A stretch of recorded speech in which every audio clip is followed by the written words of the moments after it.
we were talking, and it was brought up by Strick, and in that space we were talking about it. The roster is going to change. It is going to change. Now, you know this roster. You know the people. You know how they got here. You know why they're here. I think several discussion points in it. First of all, for the majority of kids who cross paths with you, are they coming here for a change, or are they coming here for a different opportunity? And there's a difference between wanting a change in your situation and circumstance or just getting a different opportunity. What do you think what do you think that is? I think for the guys that they brought in, most of them are coming for a different opportunity. You can't count the freshmen because the freshmen were guys that the previous staff was recruiting. Most of them were. But the transfers and the other guys are coming for a better opportunity. So they think. You know what I mean? So you never know, because you got guys on that roster that's currently on the roster before they got there that are still trying to get their opportunity also. It's in this space that high school coaches and college coaches have had the discussion that the pandemic and the transfer portal and have changed it for high school athletes. They're not getting seen. They're not getting recruited. They're not being signed and committed to. What's your take? What's your stand? Will it ever get straight? Will it ever go back to the way it was? As long as you have the transfer portal, no. COVID, it really hurt you because you still got guys that are on their sixth, seventh year due to COVID, maybe because of injury or whatever. But that won't change. But the transfer portal has changed the game a lot. So if you're not a big time high school player, you may get overlooked because there's another guy in the transfer portal that may have college film. Does that mean that the lower FCS schools will get better? They should, because they should get better talent. They should. Or does it continually rainfall from the top for folks who want to get out of being third team at Michigan State, fourth team at Nebraska, but they can go and be, in their minds, be number one at James Madison. They can be number one at North South Dakota Dakota. State, Right. South Dakota State. Right. You know what I mean? So, yeah, those teams should reap the benefit of the transfer portal. Like you said, the roster at Nebraska right now has to be brought down some considerable amount. How do you have that conversation? Those are tough conversations that I did not want to be in. Right? That I was glad I was not involved in. Right. But you're sitting back because you, as you said, it all rains downhill. There are some relationships. Right. That, because they're people that you have to commit to get them here. Yes. And relationships had to be built. Yep. Can I ask you, can you share the conversations when somebody that you brought in then gets asked to leave the program?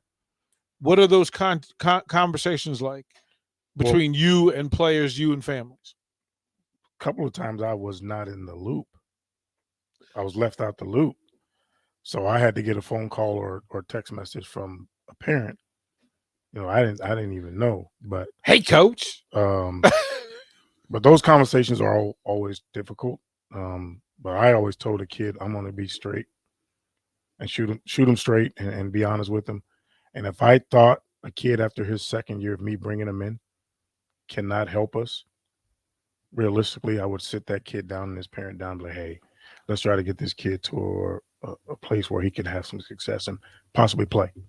Do you find yourself at that point being kind of a conduit for them going somewhere else, using your resources and connections, or is it's a full clean divorce? You got to move in. No, I would never wash my hand with any kid that I had any contact with or get into the University of Nebraska. Never. Even to this point, if somebody reaches out, I will do whatever I can for them. How much of your time, let's say it's a pie of 100%, how much, I would assume that the majority of your time is actually getting to know kids and families. Yes. And then you get into talent evaluation, assessment, that sort of thing. And then it becomes contacting and reference of knowing what program the kid came from, who the coach is in that program, who's willing to co-sign for the kid. So through that, let's go through it. That first part of getting to know the people, your first responsibility would have been the state of Nebraska, right? In the immediate area. Immediate state of Nebraska. Right? Yes. In that space, how difficult is it for you to cover every high school, every program, know every head coach specifically, sometimes the position coaches, right? So you could ask them, hey, we run this, can he fit here? 50% of your time, give it a percentage. 100%. Like it's all like that's bulk every day. That's the bulk of the That's gig. every day.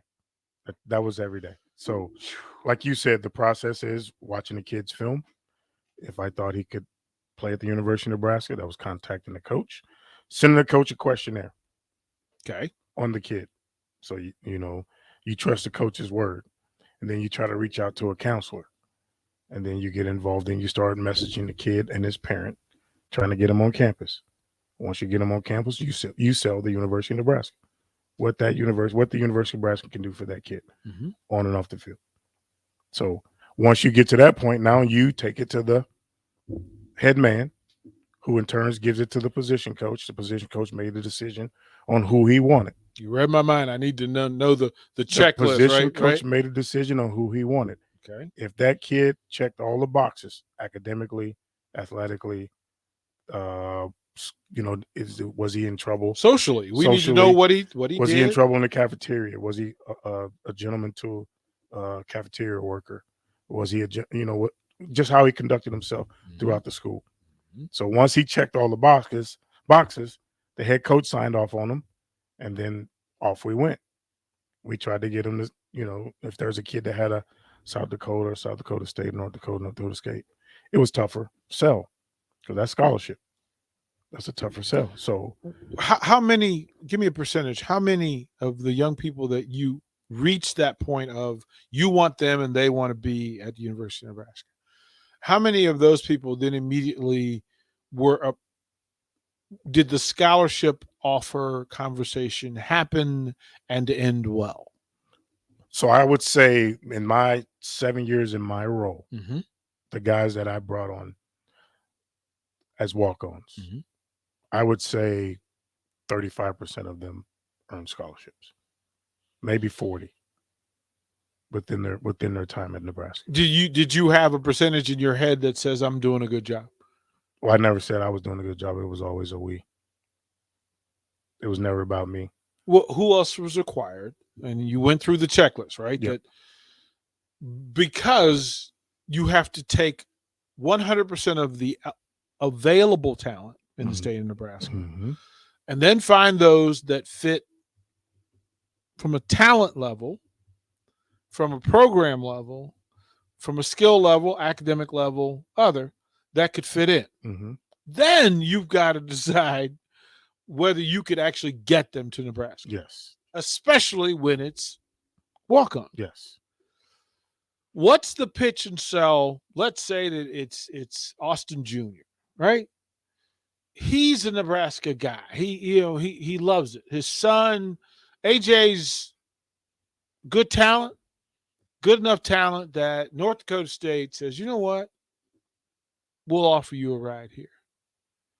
And we say to him, but we have to offer you a Nebraska walk-on. What's the pitch? What is the thing that gets AJ to Nebraska instead of taking the scholarship to go somewhere else? The University of Nebraska itself, the people, the academic people, the life skill people, and what we can get you extra. There's a student assistance fund. Right now, the NCAA rule changed where all the meals are free now after their freshman year. After the freshman year, all the meals are free. You don't have to pay for a meal. So if they stay in the walk-on program, they will get fed. Yes. Well, even if they're in the walk-on program, they get fed. So you have a card. You swipe your card when you go to breakfast, you go to lunch, you go to dinner, right? That comes out of your parents, whatever. Right. After your freshman year, that's free. But if we have a meal provided by the football program, an extra meal, say a caterer, those kids get that for free. So 85 of the kids on a roster get fed all the time, no matter what. That's just a part of what Scholarship. Right. The scholarship folks. Walk-ons do too. But the 85, the scholarship kids' meals are free. Okay. It's included in their scholarship. Okay. So they can eat with the team, but there's some financial setup. Walk-on kids go right to the training table, eat with all other athletes, but their parents pay for that. Okay. After their freshman year, This it's is free. this because and I'm so grateful that you're willing to go through the process, because people around the programs have an idea, but the average listener never really gets into the nuts and bolts of how this stuff really works. And why I brought up, Austin Jr. is because that's the bulk of the people that you're dealing with. Yes. People who love the Husker program. Yes. They love the state of Nebraska. They love the university. They want their young person to be a part of the program. And then that transcends all the other programs too. So this is not just a football thing. This is trying to get walk-ons in numbers at a high enough level, because you also have to make this decision. And I'll ask you how you weigh it. Their acceptance of being a walk-on, and then their ability to actually contribute as a walk-on. Where do you put the lever 50-50 in that conversation? So because he's all conference, but it may be a position that you don't need a bunch of people. Give you an example. There was a kid this year, before I was not retained. Parents love the University of Nebraska. Absolutely love it. Dad played. Mom went to school here. Wanted nothing but for their kid to play at the University of Nebraska. So, again, there's a pecking order. And me being the person I am, I had to have that conversation on an unofficial visit game day weekend. And I told the parents, I was like, listen, I'll be doing your kid a disservice if I kept pushing for him to be a walk-on in this class. The reason being, there's 20 guys at that position on scholarship almost, because there was 3 that should have been on scholarship, right? So you have 17 scholarship players at that position, 3 more that probably should be on scholarship at that position. So, and there was only, you may be losing 2 at that position. And then you're bringing in 3 more on scholarship. That kid would never play here. So I'll be doing him a disservice to ask him to walk on here. My ultimate goal was to have kids on the walk-on program that could contribute after the second year.